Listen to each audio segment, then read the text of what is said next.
Assalamualaikum anak-anak. Sudah siap untuk memulai pelajaran? Sebelum memulai pelajaran, kita berdoa terlebih dahulu ya anak-anak. إلى حضرة النبي المصطفى سيدنا وحبيبنا محمد صلى الله عليه وسلم وإلى أرواح آله وأصحابه أزواجه وذريته وآل بيته أجمعين شيء لله لنا وله الفاتحة. ثم إلى أرواح آبائي وإخواني من الأنبياء والمرسلين وإلى الملائكة المقربين أجمعين صديقين والشهداء الصالحين وإلى أرواح الأئمة المجتهدين ومقلهم في الدين وسادتنا وحبائبنا عليين ثم إلى صاحب السر الوفي والأخلاق النقي والفهم الصافي سيدنا الشيخ أحمد الصلالي الساكي رضي الله عنه وأصوله وفروعه ثم إلى أرواح آبائنا وأمهاتنا ومشايخنا ومشايخهم وأصولهم وفروعهم وإلى أرواح جميع المسلمين والمسلمات والمؤمنين والمؤمنات الأحياء منهم والأموات في جميع الجهات شيء لله لنا ولهم الفاتحة. ثم إلى أصحاب هذه الحاجة من جميع طلاب المدرسة الابتدائية الفطرة شيء لله لنا ولهم الفاتحة. Oke, langsung saja ke materi hari ini ya. Materi pertama hari ini yaitu pekerjaan. Pekerjaan adalah kegiatan yang harus dilakukan seorang dengan cara menghasilkan barang atau jasa guna memenuhi kebutuhan hidup. Berdasarkan hasilnya, pekerjaan dibagi menjadi dua, yaitu yang pertama menghasilkan jasa di bidang jasa, dan yang kedua yaitu menghasilkan barang. Untuk pekerjaan yang menghasilkan jasa yaitu pekerjaan yang memberikan pelayanan yang bermanfaat untuk kebutuhan orang lain. Sedangkan pekerjaan yang menghasilkan barang yaitu pekerjaan yang menghasilkan sesuatu barang yang bisa digunakan seseorang. Sekarang contoh pekerjaan penghasil barang.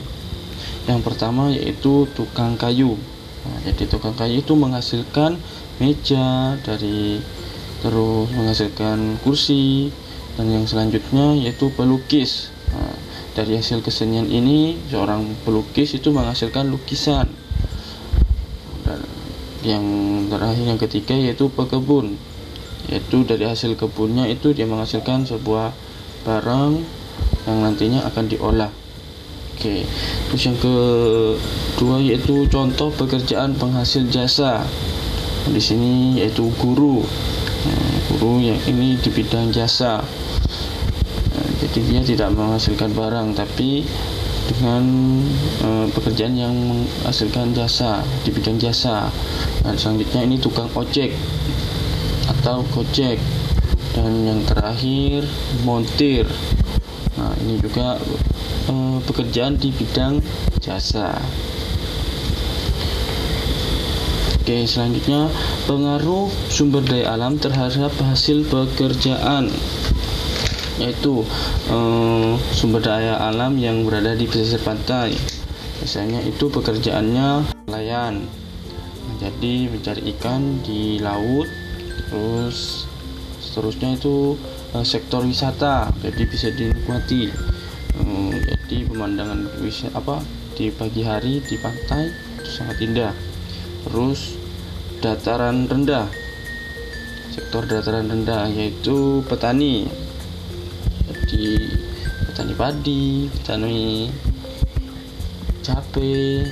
Terus ada lagi peternak bebek yang di dataran rendah, biasanya ayam bisa.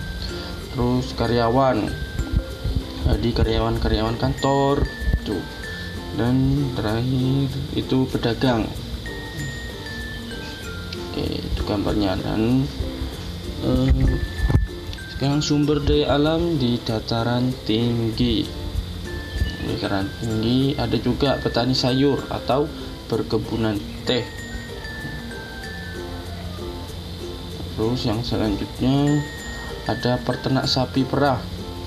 Jadi karena butuh tanaman-tanaman yang segar, jadi cocok untuk peternak sapi perah. Dan yang terakhir yaitu sektor pariwisata. Jadi bisa dibuat untuk sektor wisata.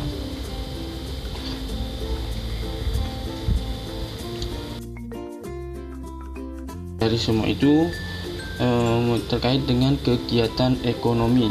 Kegiatan ekonomi itu ada 3, yaitu produsen. Jadi contohnya di sini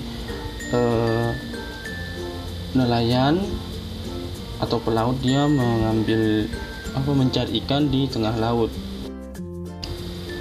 Jadi di sini kegiatannya itu menghasilkan barang dan distribusi.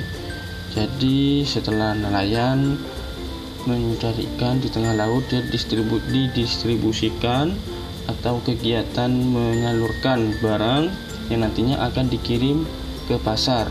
Nah, di pasar itu nanti akan dikonsumsi oleh konsumen. Dinamakan kegiatan membeli barang. Pertemuan pertama kita sudah membahas tentang pekerjaan. Kalian tahu pelukis? Pelukis merupakan suatu pekerjaan yang menghasilkan lukisan 2 dimensi atau gambar 2 dimensi. Karena itu pada pertemuan kedua akan membahas materi tentang gambar 3 dimensi. Gambar merupakan karya seni rupa 2 dimensi. Di contohnya di sini, lukisan atau gambar presiden pertama kita. Ketika gambarnya dilihat dari depan, dan ini tampilan ketika gambar itu dilihat dari belakang atau dari samping.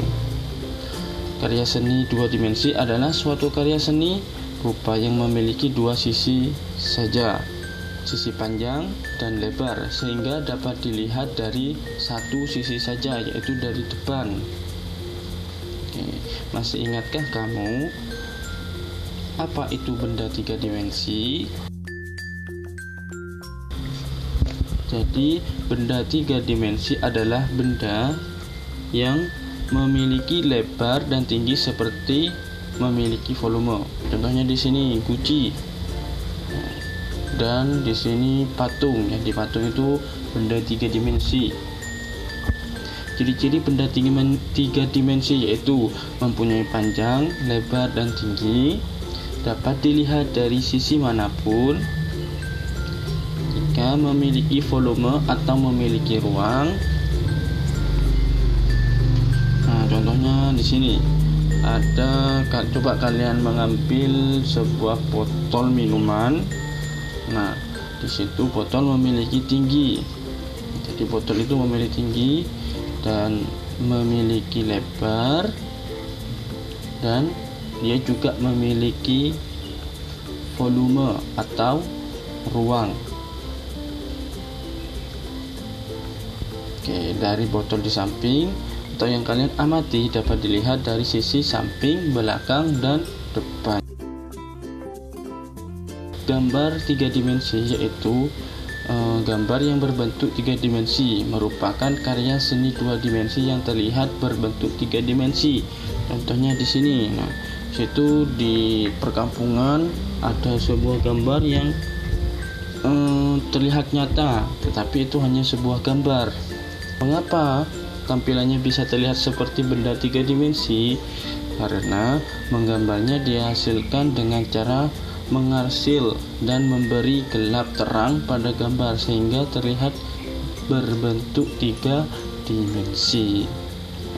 Ada 3 jenis benda yang bisa digambar dalam gambar bentuk 3 dimensi. Benda ini selalu menjadi dasar bentuk gambar tersebut. Yang pertama yaitu benda kubistis. Itu benda-benda yang berbentuk menyerupai kubus, balok, atau kotak. Di sini ada contohnya, kubus. Terus yang kedua benda silindris. Jadi yaitu benda-benda yang berbentuk menyerupai silinder atau tabung atau lingkaran. Contohnya di sini ada seorang yang menggambar gelas tapi seperti nyata atau gambarnya 3 dimensi. Dan yang terakhir yaitu benda bebas, yaitu benda-benda yang berbentuk tidak beraturan. Nah, contohnya di situ ada ular yang terlihat seperti nyata dan tangan juga. Oke. Nah, tahapan menggambar 3 dimensi yang pertama yaitu mengetahui bentuk dasar benda yang digambar, apakah silindris, kubistis atau bebas. Mengetahui bagian-bagian bentuk benda. Yang ketiga yaitu membuat sketsa. Yang terakhir memberikan arsir warna gelap atau berwarna. Oke, dari sini Ustadz akan memperlihatkan contoh cara membuat gambar 3 dimensi.